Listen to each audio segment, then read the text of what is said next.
it's Michele Knight. This is the Astrological overview for the whole of March and the general forecast. On the 1st, we have a lot of intensity as we have a new moon in Pisces. I do love a new moon in Pisces because it gives us all an opportunity to have a spiritual rebirth, to get in touch with our empathy, our love, and our connection with the one consciousness. On the same day, though, we do have Mars, the planet of action, going retrograde, going backwards in Libra. This can possibly create a sense of being a bit lethargic. But if we take it from its higher point of view, we can all go back to points in our life where we had balance and we felt that we felt beautiful inside, and we could see the beauty in the people around us, and that life was sweet. What is it that you need to get in touch with? What can you be passionate about to bring back some sense of balance in your life? Mars is going to drag you there anyway. So make sure that you look deep within your soul to find out what it is that you need to create more balance in your life. We have Saturn retrograde also in Scorpio, which could be churning up some issues connected to the past, particularly issues about power and powerlessness, and maybe even rustling up some old relationships that may reconnect with us. What have you learned? What have you learned about self-responsibility? What have you learned about your life and about how to deal with things when you feel powerless? Because ultimately, we are in control of our destiny, possibly more than we know, particularly in emotional situations. And it's very easy, due to all of our natural vulnerability, to give our power away.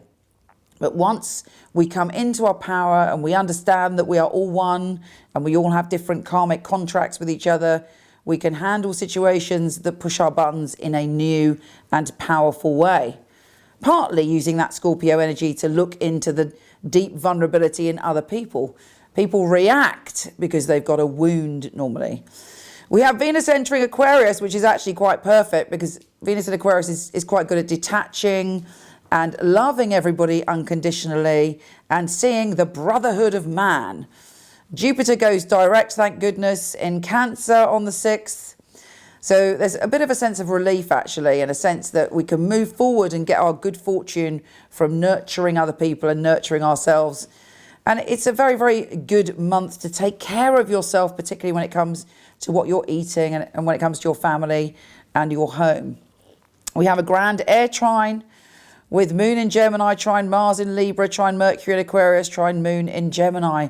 On the 9th, you may have an intellectual revelation, or you may have some brilliant idea that comes into being that takes you further. It also allows you to emotionally detach, to be able to deal with and analyze any emotional situations that are going on around you, and also to know what it is that you want to do next, intellectually at least. We have Sun in Pisces with Saturn in Scorpio on the 9th. It's a very emotional month, but thanks to the air trine, we're able to deal with those emotions in a brand new way. We have a grand water trine on the 11th, and that's when the emotions come to the surface and give us a big soul healing. And that is the Sun in Pisces, trining Moon in Cancer, trining Saturn in Scorpio. We're all learning to be more responsible for ourselves, and also being happy to embrace the responsibility of being a soul on the earth and our responsibility in our relationships. Rather than kind of looking at past relationships and feeling victimized in any way, we're able to reflect, heal ourselves, look after ourselves, and move forward on a brand new level.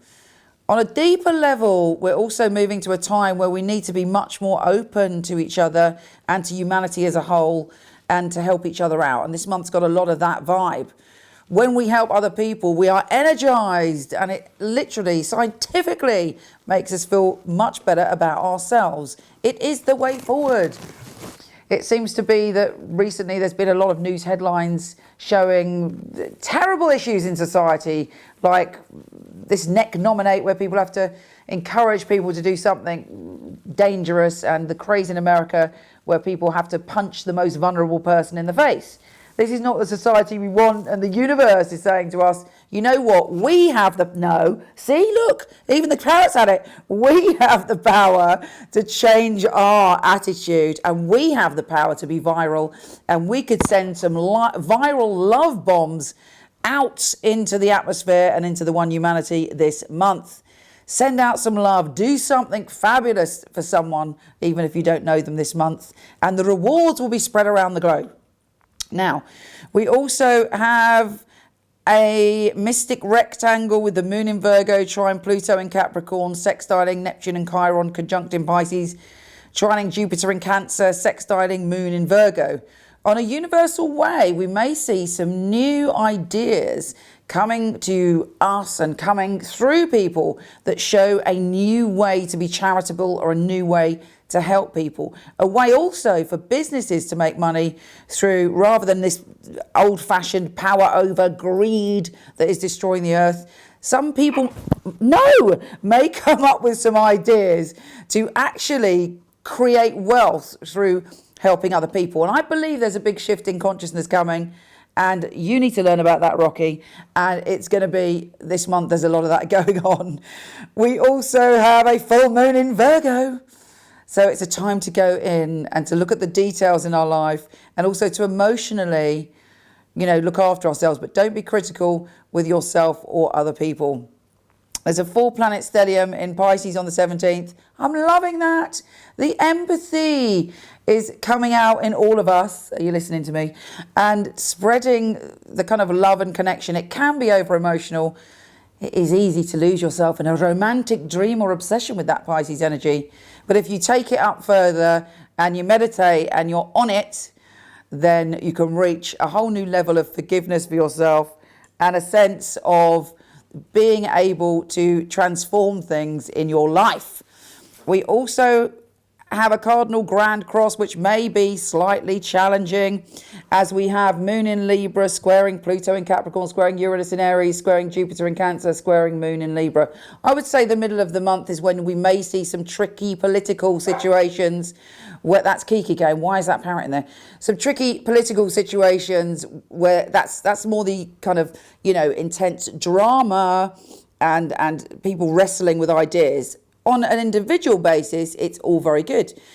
We have the opportunity to see things within our being that is out of balance and bring it to balance, although that journey can be painful. There's also, on the 17th, a Mercury and Neptune conjunct in Pisces, which is fantastic because it allows us to speak our truth. It allows us to be enlightened. It allows us to really connect with people on a deep level.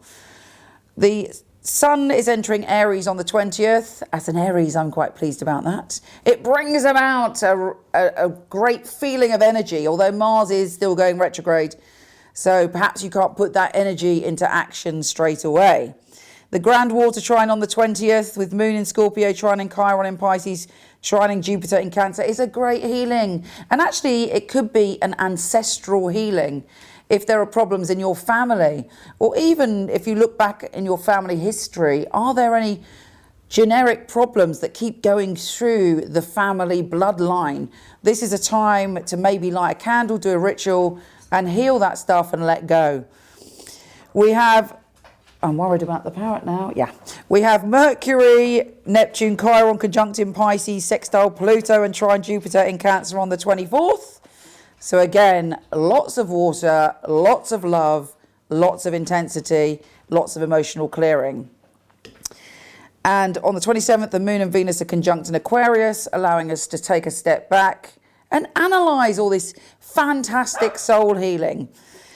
On the 28th, we have Moon, Mercury, Neptune, Chiron conjunct in Pisces. I've just said that. That was for the 28th. And on the 30th, we have a new moon in Aries. Now, a new moon in Aries allows you to step into a new cycle where you're independent, where you're able to go, right, this is the new me. I'm going to be spontaneous. I'm going to be free-spirited. I'm going to be optimistic about life. Anyway, let me know your take on this month's astrology. I send you much love. Take care, and I'll speak to you soon.